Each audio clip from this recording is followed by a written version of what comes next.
I did my first year of undergraduate at a school called Valparaiso, and I was a philosophy major, but it's first year, so you're taking a lot of gen ed classes anyway. I was one of the 30% of kids drop out after freshman year. That's nationally, across all programs. 50% never graduate at all, right? So there's already these huge dropout rates nationally, and it's for a various number of reasons, right? For me, it was not mature enough, right? I wasn't mature enough to not focus on hanging out with friends versus focusing on hardcore study and doing everything I needed to do.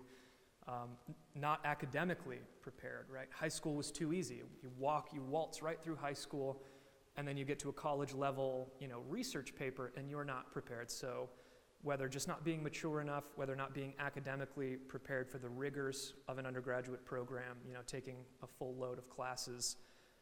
So after a year of it, that was enough, right? To not be a good fit, that then I would fall into that 30% category of kids who will do a single year and then drop out, not return for a sophomore year, and never complete an undergraduate program. In retrospect, it's definitely a decision that sticks with you for a number of years, because it took me nearly a decade to pay off that $30,000 for that single year.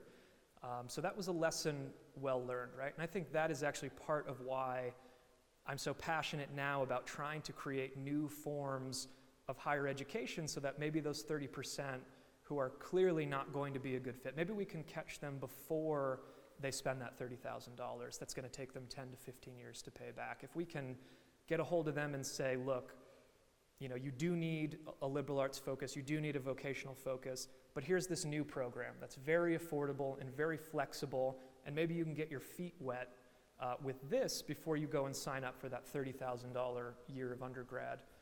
I think if we could create more of that, we would probably help a number of those kids.